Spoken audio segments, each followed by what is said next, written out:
Olá, muito boa tarde. Chama-se Fraternidade Verbum Dei e entre os projetos que dinamiza existe um que se dirige especialmente às famílias. Também na sua fase embrionária, quando rapazes e raparigas, no tempo de namoro, sonham com projetos em família. Propostas que merecem a aposta dos convidados do programa Eclésia de hoje, a Márcia e o Henrique Joaquim. Cumprimento, muito boa tarde. Boa tarde. Obrigado por estarem neste programa.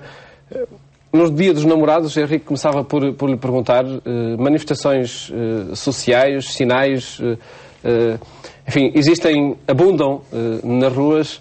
Que sintonia é que este dia cria e, sobretudo, a forma como ele é vivido socialmente com um dinamismo de um movimento eclesial que é a Fraternidade Verbum Dei? Boa tarde, agradecer também a oportunidade. Direto à pergunta, penso que relembrar o motivo é sempre bom, não é? Porque é que estamos juntos. E os sinais ajudam a isso, não é? Exatamente. A questão está sempre no sentido que nós damos a essas coisas, não é? Podemos ficar no sentido meramente consumista, isto parece quase um prolongamento do Natal, e a seguir o Carnaval, e portanto andamos nesta espuma dos dias, ou são sinais exteriores que nos ajudam a viver o interior. E curioso, nós há 2 ou 3 anos para cá fazemos questão de procurar celebrar este dia, e já aconteceu coincidir o 14 de fevereiro com um fim de semana, e celebrarmos um encontro diferente para, de facto, vivermos essa interiorização da relação e aprofundarmos a relação e vivermos o namoro com outro sentido, o que não quer dizer que não possamos vivê-lo também com os sinais que a sociedade nos dá. Portanto, eu julgo que a diferença é esta. Qual é o sentido? É apenas o consumir e uma lembrança e uma prenda? Ou é uma prenda, de facto, que nos faz lembrar da pessoa que gostamos e que queremos gostar mais? Portanto, os caminhos serão diferentes com certa resposta. E está. E o namoro pode enquadrar-se aí, gostar e querer gostar mais. Claramente. E aprofundar. Apresentemos então a quem nos está a ver e ouvir esta Fraternidade Verbum Dei, ou uma família Verbum Dei. Márcia, o que é isto de Verbum Dei? O que é isto de Verbum Dei? A Verbum Dei começou em Maiorca, em 63, com o padre Jaime Bonet, que acreditava que todo homem podia e devia conhecer a palavra de Deus e, portanto, que era necessário darmos a conhecer a Deus numa relação pessoal e viver isto através da oração, da transmissão da palavra de Deus e do testemunho de vida. Portanto, o anúncio da palavra e o testemunho de vida. E nós fomos crescendo como adolescentes também, conhecendo esta comunidade em Portugal, já em Portugal, com os missionários, portanto, há os missionários, as missionárias e também os casais missionários. E nós conhecemos-la em Portugal e também nos fomos preparando, já no nosso namoro, com a ajuda da Fraternidade Verbum Dei. E aquilo que fomos experimentando no nosso percurso enquanto namorados também e na nossa preparação para o casamento é que a palavra de Deus transforma-nos e também nos transforma na forma de amar um ao outro. Portanto, também nos transforma na nossa relação. E aquilo que nós queríamos aprofundar, mesmo a nível do casamento, do nosso projeto como casal, tem sido ajudado e tem sido suportado também nesta vivência comunitária. Pronto. E assim como nós, outros casais. Portanto, nem começou connosco. Começou a partir de uma vontade, de uma necessidade de um primeiro casal que pediu a ajuda de uma missionária para se preparar para o seu casamento e a partir daí outros começaram a sentir que também poderia ser muito bom partilharem do mesmo. E, portanto, dentro do percurso que nós temos vindo a evoluir, portanto, temos vindo a perceber as primeiras necessidades que íamos sentindo, os primeiros casais. Fomos formando um grupo de partilha e, aos poucos, aquilo que tem acontecido é que também temos começado a constituir-nos, a organizar-nos, porque somos cada vez mais e vamos percebendo que há necessidades e há procura. Portanto, há procura por parte dos casais. Porque não paramos no casamento. Portanto, nós continuamos e a nossa relação continua a partir daí. Portanto, o objetivo não é preparar-nos para o casamento. É podermos continuar a aprofundar e a crescer na nossa relação. Por aquilo que me está a apresentar, a leitura da Bíblia é o fundamento dos vossos encontros e desses tempos de preparação também para o casamento. É o fundamento, é aquilo que nós sentimos que nos tem marcado a diferença.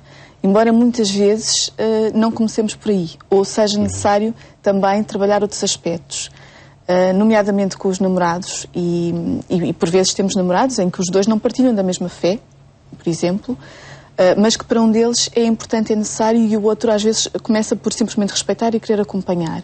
E, portanto, muitas vezes começam pela necessidade de sentirem que gostariam de aprofundar, gostariam de se preparar, ou porque ouviram um outro casal falar de algumas coisas que lhes pareceram importantes.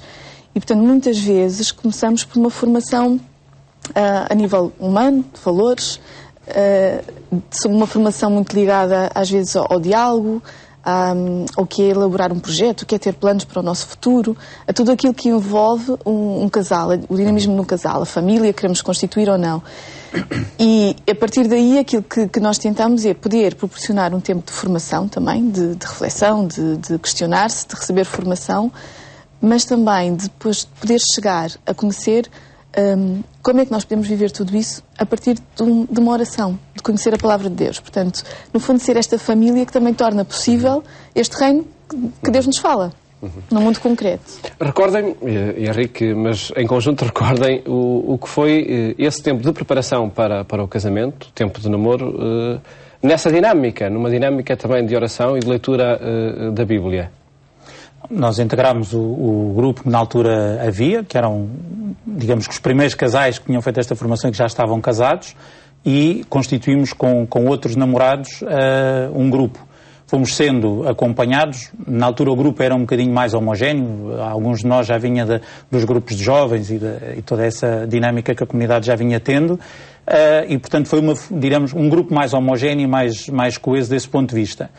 E foi este percurso que a Márcia disse, quer dizer, a partir da oração e da palavra, como é que se pode viver este sacramento, não é?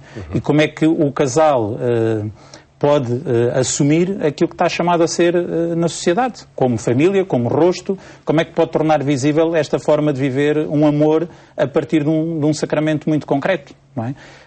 E, portanto, foram sendo aprofundados vários temas que, no fundo, são as diferentes dimensões da vida pessoal e da vida em casal, da afetividade, da fecundidade, da nossa relação com as nossas famílias de origem, das opções que são tomadas, quer em termos de gestão do tempo, quer em termos das opções profissionais, porque uma coisa é dizer, queremos ser muito felizes, queremos ter uma família muito coesa, mas depois as limitarem isso fortemente, não é? Portanto, esse discernimento foram outros casais mais velhos que nos foram ajudando a fazer, com a sua experiência, com o aprofundamento dos valores do Evangelho, e depois, obviamente que a decisão tinha que ser nossa, não é? Mas sempre diria, um discernimento enquanto casal, mas acompanhado também num coletivo, numa troca de experiências, obviamente que a decisão sempre do casal, respeitando a sua maneira de estar, a sua maneira de ser, num quadro de confiança e de acompanhamento, porque eu julgo que hoje é muito difícil o casal viver tudo isto sozinho.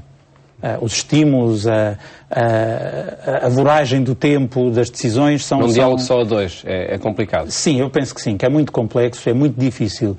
Não digo que é impossível, eu acho que não há impossíveis neste campo, mas é difícil. A riqueza que nós temos descoberto é que, em conjunto, torna-se não só mais rico para o casal, mas mais rico para o coletivo. E, quer dizer, isto dá-nos uma confiança no dia-a-dia que nos permite tomar decisões mais ousadas e ultrapassar momentos mais difíceis. Nós temos reuniões, os grupos não têm um número específico de casais, mas normalmente têm entre 4 e 5 casais também para podermos não ser muitos nem demasiado poucos nesta partilha. E reunimos normalmente em nossas casas, sempre que isso seja possível. E o que procuramos neste ambiente é, por um lado, ter um espaço de partilha, aquilo que o Henrique dizia agora às vezes vivemos com muita gente, mas muito sozinhos naquilo que são as partilhas das nossas dúvidas, das nossas inquietações enquanto casais. Portanto, por um lado, proporcionar nessa reunião um espaço de partilha daquilo que vamos sentindo como desafios e inquietações. Por outro lado, também proporcionar alguns tempos, sempre que possível, nem sempre é possível nestas reuniões, também temos encontros com mais tempo, na Casa de Retiros de Val de Lobos, em que procuramos que haja um tempo de oração individual do casal. E aquilo que nós sentimos essencialmente é que eu posso falar sobre o diálogo e as diferentes formas como nós dialogamos, se nos entendemos ou não nos entendemos, por exemplo. E podemos ter até uma formação sobre isso, porque há muitos livros e há muito onde nós podemos ir aprender, que também é muito bom. isto pode ficar nesta dimensão. Aquilo que nós depois experimentamos e sentimos que é a grande riqueza é que, se calhar, quando eu me sento com o Henrique a conversar sobre, olha, ontem se calhar não nos entendemos assim tanto, a forma como tu dizes isto magoa-me ou aquilo, antes de falar disto, aquilo que experimentamos é que este primeiro diálogo com Deus, o ter um momento de oração, o poder descobrir que há alguém que nos ama profundamente e que está disposto a acolher-nos e também de quem nós podemos aprender este amor que é capaz de perdoar, que é misericordioso, quando nos dirige a um diálogo a dois é completamente diferente. E por isso achamos que poder ter tempo para rezar, podermos ter tempo para nos prepararmos e ter tempo para o casal em concreto, porque no dia-a-dia nós temos imensas coisas para resolver, para decidir, e conversamos imenso, mas nem sempre temos aquele tempo em que decidimos, olha, vamos conversar sobre os nossos sonhos, sobre aquilo que temos vivido, sobre aquilo que queremos viver. E, portanto, aquilo que nós sentimos que nos grupos conseguimos é proporcionar, ou pelo menos ajudar os casais a irem fazendo e salvaguardando estes tempos. Um tempo de oração pessoal, de encontro com Deus, e um tempo também para eles, de casal, em que possam, em igualdade, refletir sobre o que sonham, sobre o que desejam.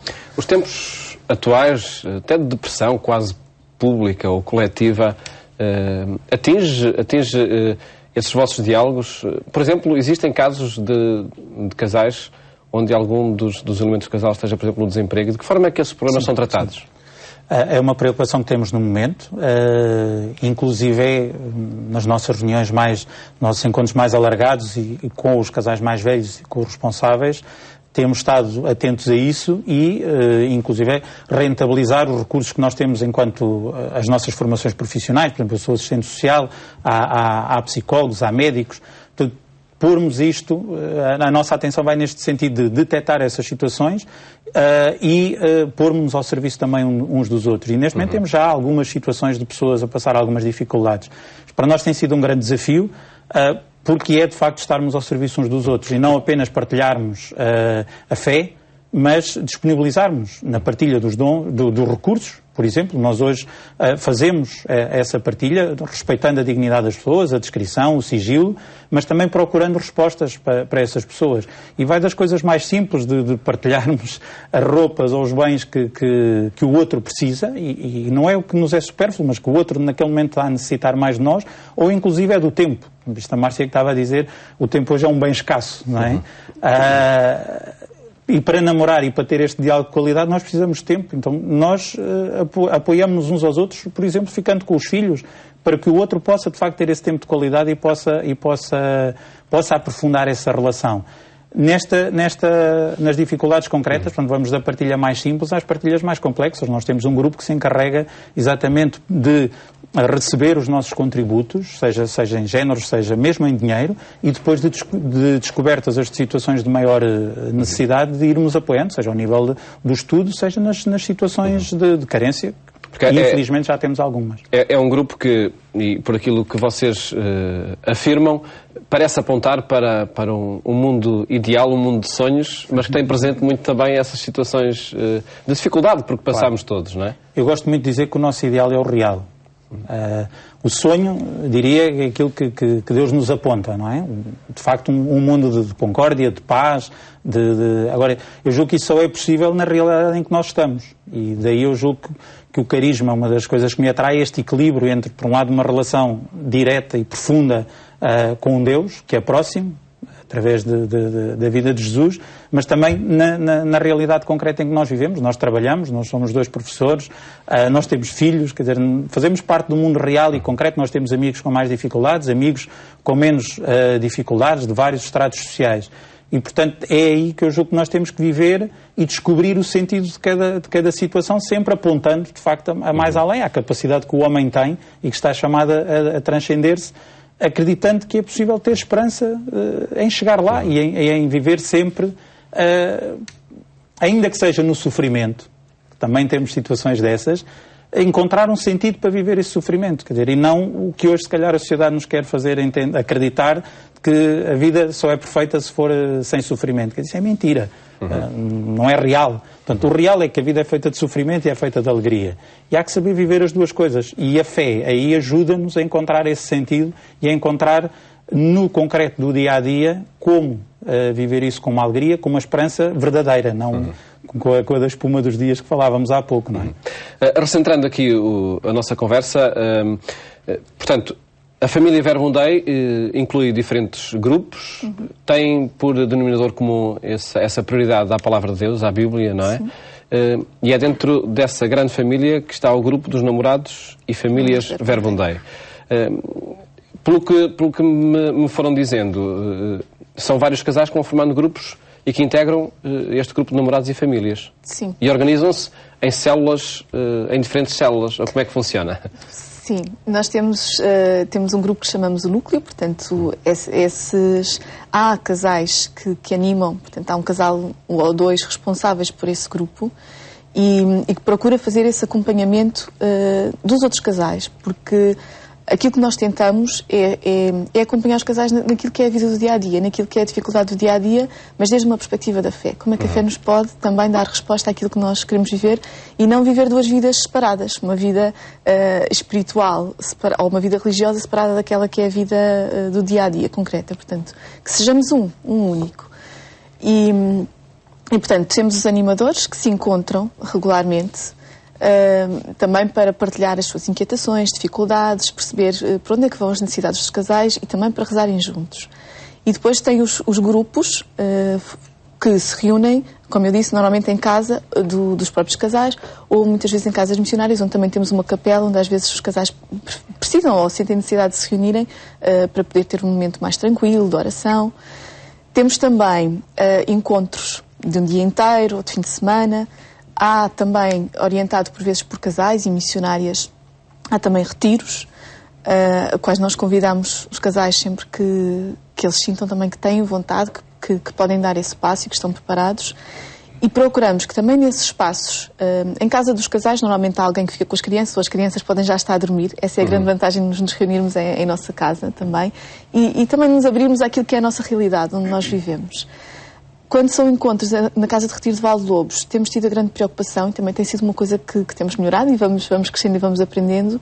Temos aquilo que nós chamamos a Casa da Alegria, que é um espaço onde as crianças podem estar, enquanto os pais podem estar a rezar, podem estar a ter uma formação, podem estar a partilhar ou simplesmente a conversar os dois. E preocupa-nos também que haja esse espaço, porque os pais ficam descansados, não é? Porque as crianças estão bem, são acompanhadas muitas vezes por jovens, adolescentes ou por algum dos outros casais voluntariamente, têm atividades, passam um dia a brincar, têm um espaço grande, um espaço de floresta, e isso permite aos pais também poder usufruir daquele dia ou daquele tempo de uma forma diferente. Os namorados em específico, qual é a participação para essa etapa da vida? Porque, pelo que me vão relatando, estes grupos de casais são sobretudo para homem e mulher já casados, já com filhos, etc. Não é? Para os namorados, que propostas e que dinamismos Os grupos propõem? são formados, queria frisar uma coisa, são formados, a preocupação é que seja para responder à etapa da vida em que aqueles casais estão. Ou seja, temos grupos de casais de recém-casados, estão numa etapa de vida, grupos de casais um bocadinho mais velhos, já com filhos adolescentes, portanto tentamos que o grupo tenha ali alguma afinidade. Dos namorados, concretamente, a nossa preocupação é que a resposta seja para a situação das pessoas e para o estado de vida das pessoas e a partir daí então a pessoa ser convidada a viver uma relação com outro sentido e com outro aprofundamento. Nos namorados em concreto, de uma maneira geral, porque isto depois varia e adaptamos de grupo a grupo, todos os anos os grupos são diferentes, tentamos fazer como que uma espécie de um CPM mais alargado, ou seja, um grupo de namorados... Um curso de preparação para o matrimónio, que é mais típico dentro da igreja, num fim de semana ou dois, numa formação intensiva. Aquilo que nós fazemos, e os casais, os namorados são convidados depois a fazer o CPM, antes do casamento, fazemos antes disso, um grupo de acompanhamento que vai trabalhando com eles ao longo de 1 ano e meio, 2 anos. As reuniões são em média 3 em 3 semanas, o máximo uma vez por mês, porque senão depois não faz muito sentido. E ao longo desse tempo vamos trabalhando com eles aquilo que chamamos a construção de um projeto de vida a dois, mas sempre à luz da fé. E pode, de acordo com as circunstâncias do grupo e com a situação, começar de uma formação mais humana, como a Márcia há bocado dizia, e depois vir a trabalhar mesmo e a aprofundar o sacramento. Ou pode começar-se por sacramento, se forem pessoas ou jovens já com formação cristã, começar-se logo a partir do sacramento e depois, na vida concreta, trabalhamos depois todas as temáticas que o curso de preparação para o matrimónio tem, da sexualidade, da fecundidade, da afetividade, da gestão do tempo, da gestão dos dinheiros, das opções, portanto, todas essas temáticas, mas vão sendo trabalhadas e o casal em grupo é convidado a construir a partir daí o seu projeto de vida. Portanto, que valores é que lhe quer colocar, quais são os pilares que lhe quer, onde o quer alicerçar e obrigamos, entre aspas, convidamos as pessoas mesmo a escrever esse projeto. A dimensão do coletivo. Queria realçar aqui uma coisa hoje, parece muito importante. Eu julgo que este grupo, ou esta dinâmica, permite também criar amizades e criar relações que depois, em muitas situações, se têm verificado, prolongam-se depois para o casamento. Portanto, julgo que não é só o trabalhar para o casal, é trabalhar também no coletivo e criar as tais bases de confiança para que a pessoa depois, no seu dia-a-dia, se possa sentir mais acompanhada. Nesta nossa conversa nunca falámos em sacerdotes, religiosas ou religiosos. Isto são projetos desenvolvidos sempre entre casais? Não, nós trabalhamos em conjunto, essencialmente com as missionárias, porque são as que estão em Lisboa, que fundaram em Lisboa. Trabalhamos em conjunto. Aquilo que muitas vezes são adolescentes que estão nos grupos de jovens e às vezes são elas próprias que os encaminham porque vieram a namorar e querem aprofundar um pouco mais. Outras vezes há situações de casais que, por exemplo, que não estão em grupos. Há casais que, por situação da vida que estão a viver ou que não têm disponibilidade para estar num grupo e que, portanto, estão acompanhados individualmente por uma missionária ou por um casal também.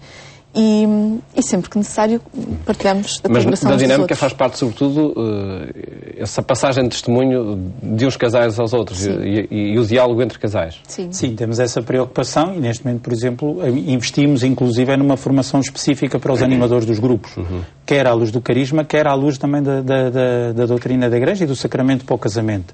E, portanto, são esses casais que vão sentindo também essa identificação com o carisma que também vão assumindo essa responsabilidade. Agora, tentamos que isto seja feito sempre numa lógica eclesial, ou seja, com os consagrados, numa dinâmica um bocadinho diferente, mas sempre em igreja.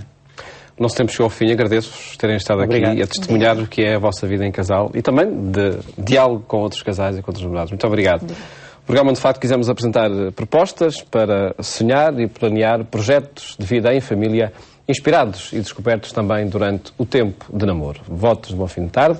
Até amanhã, se Deus quiser.